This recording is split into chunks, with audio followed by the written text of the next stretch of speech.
Down and hey everybody, this is Eric Porter and I'm here for Sea of Tranquility and we are with the band Squeaky Feet. So welcome gentlemen. How's everybody doing? Doing Awesome. great. Doing good. Doing great. I Thanks for having appreciate you us. coming. Absolutely. So we have Greg King, Colin Shore, Jimmy Finnegan, and Kevin D'Angelo is going to be joining us in a minute.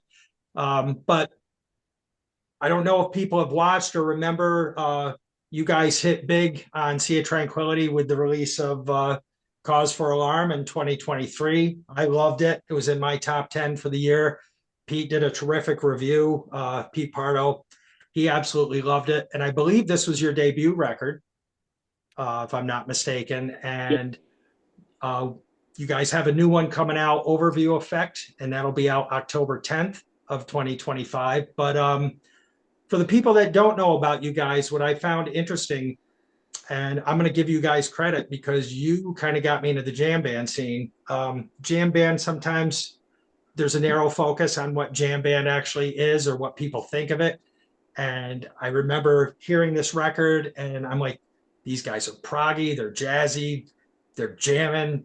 You guys got a lot, kind of a metallic influence in a lot of the guitar playing, which I think is terrific. It gives the music a lot of balls, but kind of, do you guys have a maybe a description of how you feel you guys are in terms of it's hard to describe and labels are good, but how do you guys see yourselves out there in the jam scene? I think we're a blend of a lot of different things that kind of just merge together. For me, I think we're kind of at this halfway point between progressive and psychedelic. Um, I think progressive music and progressive rock is like probably the most common thread of influence between everyone in the band. Um, but obviously being on the jam scene, we have a lot of that influence as well.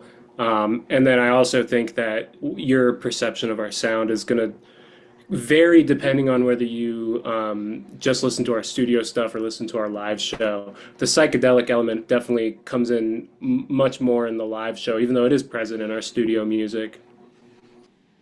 And I think one of the things I got from Cause for Alarm and having gotten a little preview of Overview Effect, you project on a lot of studio albums.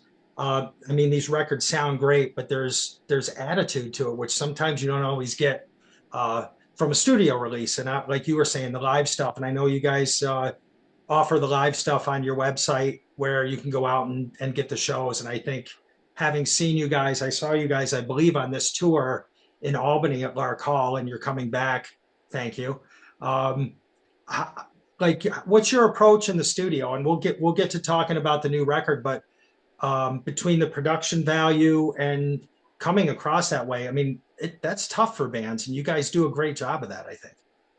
Yeah, well, I think for most jam acts, the you kind of work in reverse from a lot of other genres, where the first thing you do with your new music is you go out and play it live. So that gives you a lot of time to like kind of sit on these songs, not just in your head, but instead like you actually get to hear them back and listen to them, and it lets you kind of really focus in on the arrangement, and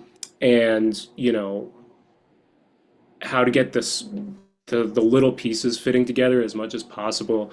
And in the studio, you get to like really bring that to life. We're pretty specific in the studio. There's other than a solo here and there, there's no element of anything that's improvised as far as decisions go.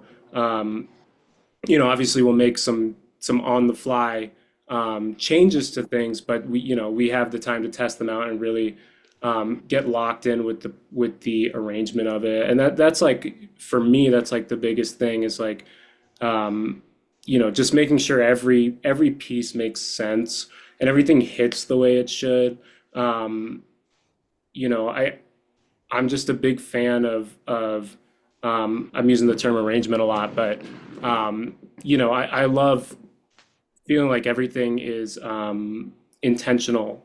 Um, and everything from a bass fill or a drum fill to, like a pick scratch, just anything. Like it feels like I wanted to have purpose. We wanted to have purpose. And I think that comes across in the new album in particular. It's very direct. It's uh, not to say anything about our first album, but I think this album is a lot more straight in the face. Where our last album had a mostly 10-minute songs, and this one is much more laser focused, which gives us time to really like hone in on the small details. Welcome, Kevin. Appreciate you coming. So before we get into the new record, why don't you give people a little history of the band? I went out and read on the website. It started at Berkeley, I believe. I don't know if you were all uh, Berkeley students, but give people a little background, and then we'll get into the new record. Yeah. Um, Oh, oh, you Jimmy, go, you go. Greg. Greg, no, I insist, bro.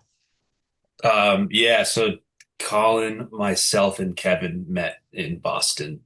We all went to college together, and I think the three of us were living together and trying to start a project. And Kevin and Colin had both been playing in bands around the Boston area, New England area for years. Colin was in a band called Mr. F, which was like a pretty sweet proggy, probably more proggy than jam kind of band. But yeah, Kevin ended up in Colorado, and then Colin and I followed suit soon after. Met Jimmy and met Brian. That's kind of how or that's not kind of how, that's just how the band started. So three of us met in Boston, and then Colin, myself, and Kevin have known each other for quite a long time. So there's always been that connection, just as friends and musically. We've all been to a million shows together. We all listen to very similar music while also having different backgrounds. And Colin and I met Jimmy at a school we were teaching at, and he was kind of like, very much into the same music that we were into. Less, I'll let him speak for himself, but definitely less jammy, more on the prog fusion side. But it was, he was a perfect fit, to start this project with. And to give you a little fun fact, the song Darbon was one of the only three songs that me, Colin, and Greg ever played with that initial formation of us playing together. We used to call it Greg's song. Over 10 years ago. Yeah. Yeah. So you guys moved out to Colorado. Obviously, the band is formed, and we want to mention Brian Keller, keyboard player. It's not with us today, but he Yeah, rounds out the Brian's out in the woods somewhere right now, so he couldn't join us. good for him. And that rounds out the band. And then how did things get started? I mean, a lot of people are in bands and things like that. Now, you guys put this album out, like I said, in 2023. I know you've been out touring and you're going out again, but tell us how everything kind of, obviously you all clicked. So this has been going, and you got to get that debut record out, and having Mark Lettieri on that record too, from Snarky Puppy. That's kind of a cool thing for a band on their debut release. So talk about that a little bit, and we'll get into the new one after that. Yeah, so we started in 2020, which was, of course, great timing to start being a band. And it was myself, Greg, Jimmy, and then a different drummer and a different keyboard player. So we were playing shows, but we were local, and it was like the socially distant show thing. So we really didn't get off the ground until 2022, which is when Kevin and Brian joined, and that's when I think we really, really clicked when that lineup came together. And especially having the chemistry with Kevin already. And Kevin was our initial pick for, hey, we're starting a band, but he was busy with other bands and other things going on at the time, so we didn't get to make it happen at first. And so I would, I kind of think of, there's two different spots where we started. One was when the band actually formed, and then one was when the lineup, the current lineup came together. And that was also when we hit the ground running with going on the road, and when we started recording music. So that stuff all came together really nicely. And then when we recorded our first album, we had this big, well, I guess not that big, but we had a catalog of songs we really wanted to get out there. And I do think that's one of the cool differences between album one and album two is that, I think when you put out a first album, there's like this feeling of like, well, you go on Spotify or Bandcamp or whatever, or you're at, looking for CDs and we don't have one. So it's like, we're like, okay, we got to get out all this stuff. And that takes precedence over the album itself as like a cohesive unit. So not to say that Cause for Alarm wasn't cohesive, but I think there's a lot more variation in it and a lot more just throwing everything at the wall. So going into the second album, I think we had a bit more of an opportunity to like make a track list that like every song kind of fits cohesively with the next. It's not necessarily what is our strongest music that we want to get out there, but rather what is our most cohesive album as a sound. Um, and I do think we kind of did a really good job. Not that there's no variation in the sound with the second album, but I think it's a little bit more, track one to two to three, like you can kind of see the vision of it as one thing. And yeah, to speak to Mark Lettieri being on our first album, that was super awesome. We made it happen through just various connections, and Mark was a super chill dude. And we also got to play with him live last year. He sat in with us, and it was really cool. He's for me and Greg like a definitely like a bona fide guitar hero. One of the last of his kind. So it was super cool to have him play with us in the studio and play with us live. On this album in particular, I think we talked about if we wanted to have guests, and we were just like, let's just do us, and let's focus on the vision. Cool. Now, with the second one, you guys have done a few pre-releases. You had, I think, Irish Goodbye, Brain Rot, and I think The Detective was even out way before. I didn't realize that that was coming up on the album. So I've had a couple chances to listen. My favorite is Common Ground, the third track. Um, but I think it's great. The only thing I'm noticing is I believe there's only one instrumental and there's a lot more vocals on this record. But is there a concept behind the album? Is there anything, you're talking about being cohesive in terms of writing, I guess, not to get ahead of everything, but do you guys write as a band? And then in terms of the vocal, I guess let's go to that one second, but was that a conscious decision to add more vocals on this second record? I don't think necessarily in terms of the album it was, but I think that so I write a good chunk of the music as far as the initial writing goes, and I've just been inspired to write more vocal music in the last couple years compared to in our first few years and preceding the band, and I don't necessarily think it was a conscious choice to have mostly vocal music. But I do think it works, and just the fact that it's an album. And Cause for Alarm, I believe was like seven vocal songs and three instrumentals. So it's not like it was that many instrumentals. But what happened was we would have a lot of songs that were like two verses and two choruses followed by 8 minutes of instrumental music in the same song.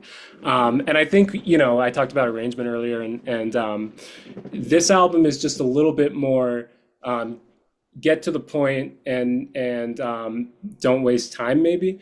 Where, so like there's still a guitar solo on pretty much every song on this album, but those guitar solos, for the most part, are 16 bars or 32 bars rather than almost like a live solo where we stretch it out. And the instrumental arrangements of the songs are still really, really robust. I think that like the bass and the drums on this album are just going crazy the entire time.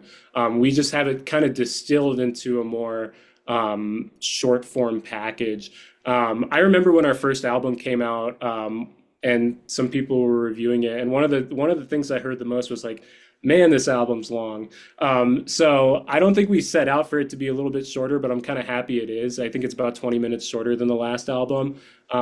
Which I listen to albums that are 30 minutes. So, Right. you know what I mean? I'm a little happy that it came out a little bit shorter and a little bit more focused.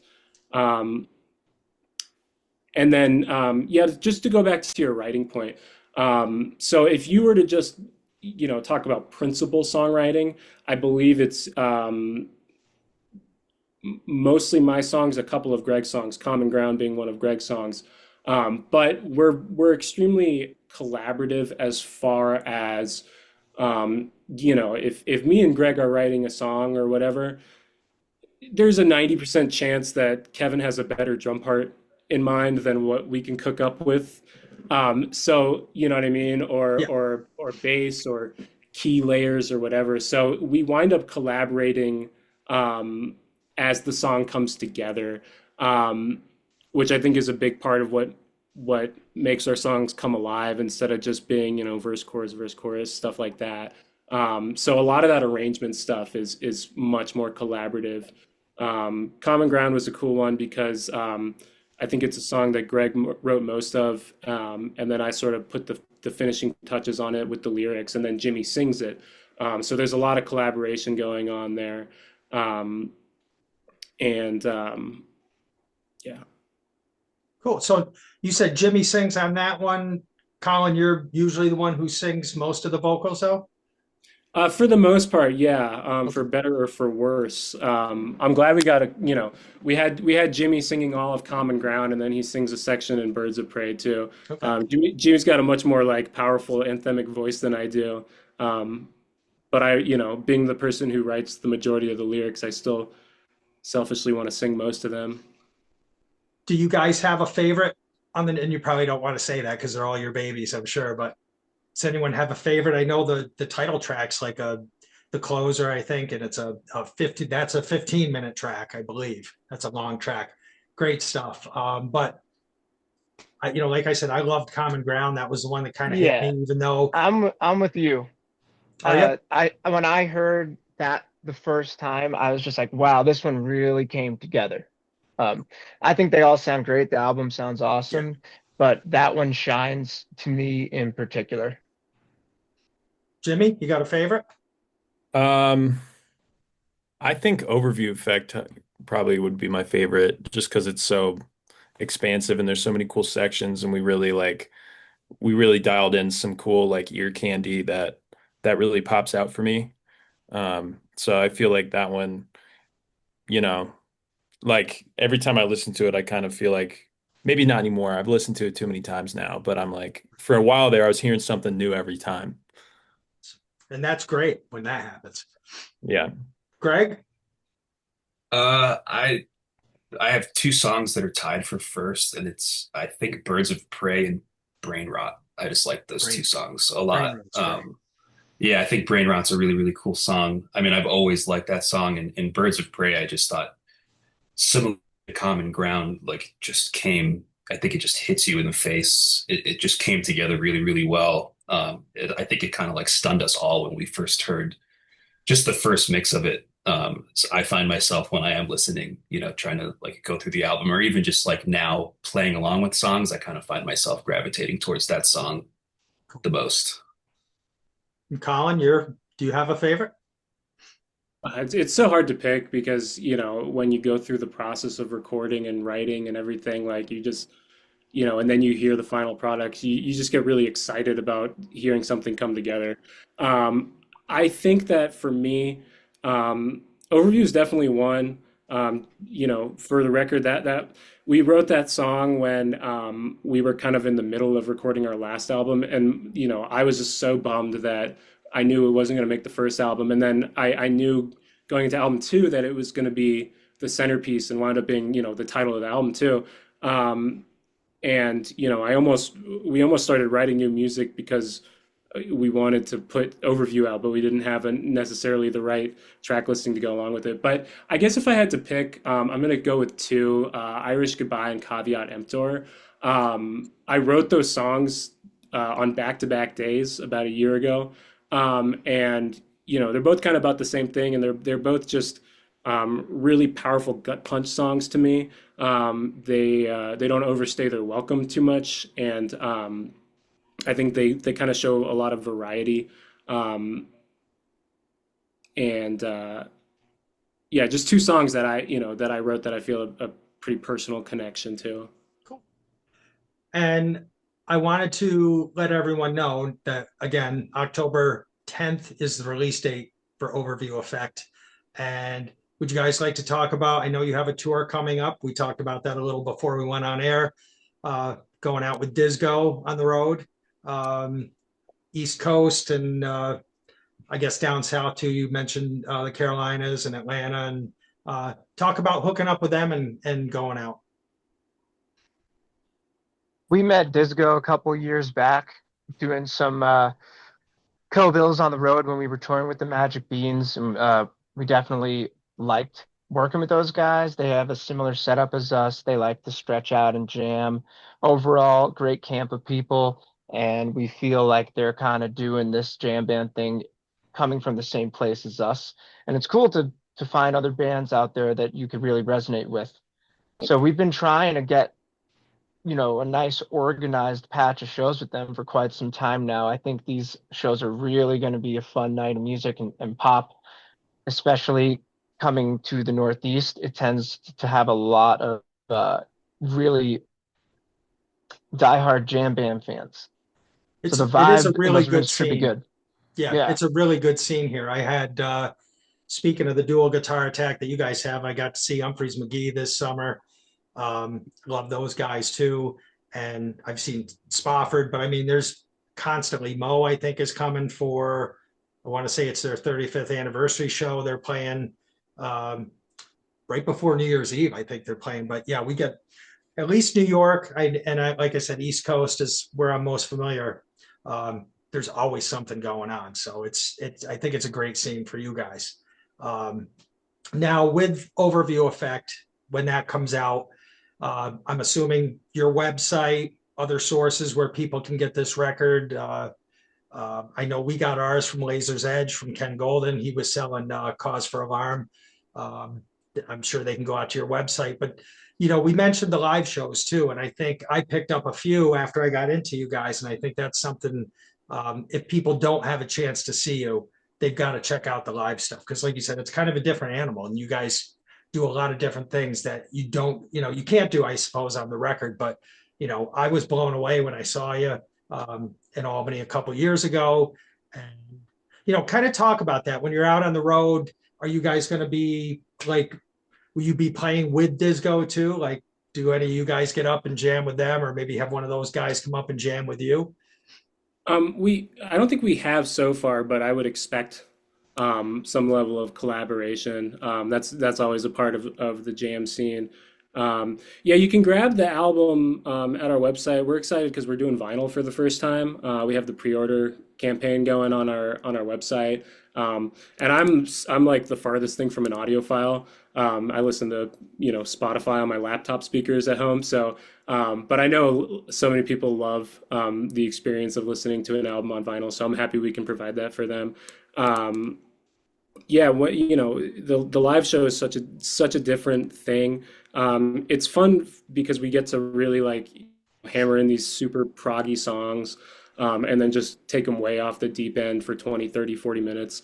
And I think that for a for what this audience is, which is primarily a progressive rock audience, it can maybe be a little bit foreign at first, but I would say give it a chance. I really like this show's existence, talking about jam music on a progressive platform, because at least in my head, it's always been one thing where it's like, progressive rock is like a celebration of expanding the boundaries of sound, and to me, there's nothing that does that more than getting on stage and just making stuff up, and just trying to create something in the moment, something powerful, and when you succeed in that, sometimes you feel like you don't, but for the most part, when you succeed in that, it's such a, as a as a performer, and then I think all of us can agree as a viewer of a show too. It's such a profound thing, and it to me is inherently progressive. Um, that I think that a lot of progressive rock fans would really enjoy it, giving it a proper chance. That's awesome. And I will reiterate that you got to see these guys live because they're amazing.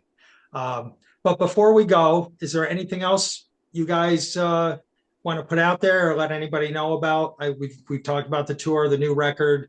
Um, Go visit the website, check out some of the live shows, buy a couple of the live shows out there from the site. But anything else you want to throw out there before we wrap things up? I will say that we talked about touring the southeast, sorry, the northeast. We'll also be in the southeast in November. A couple of those dates are trickling out already, but if you're keeping an eye, if you're in the southeast, we will have more of those dates coming pretty soon. Um, I'll also just mention something I find funny is that so the song Overview Effect, we wrote it maybe close to 3 years ago now, and it was at least always my plan that we would be calling the album Overview Effect. And when I was writing that song, I was very influenced by like Porcupine Tree type of progressive music, and wouldn't you know it, what maybe 6 months ago, Steven Wilson announces his new album, The Overview, about the same concept I wrote Overview Effect about. So that was just something I found really funny. And we were kind of like at the drawing board when the album was coming together, like, should we call it Overview Effect? Like with this really, really Porcupine Tree-esque title track. And we kind of waffled on it. And then we decided, why not? So if Steven Wilson happens to be listening, don't sue us. We did write the song 3 years ago. Awesome. Well, like I said, don't miss these guys. Definitely check out this new record. It's terrific. I've gotten a couple listens in, and Kevin, thank you again. I really appreciate that. But I'll be buying it anyway. But you guys are terrific. I can't wait. I think you're playing Albany on the 25th of October, and I'm going to do my best to be there. But please check them out. Buy the record. I want to thank you guys so much. You're welcome back anytime. I'd love to get a couple of you guys on the Fusion show as well, so we can talk a little Fusion with you guys and some prog stuff. But it's really been a pleasure. I'm really looking forward to this, and I wish you guys all the success in the world with the record, and hopefully things keep looking up, because I know we're all excited for it. So I'm sure there are others out there too that are going to be. So thank you again, and please visit us on the web at www.streettranquility.org. We're on Facebook, Instagram, and YouTube all the damn time. Please like and subscribe, hit the notification bell, and check out the links below for all the merch and other options from the channel. So from the guys from Squeaky Feet and myself, thank you very much. Have a great day, and check this band out. They're terrific. And we'll see you soon on Sea of Tranquility. Thanks, Thanks for Eric. having us. Thank you, guys. Thanks. Yeah, thank you.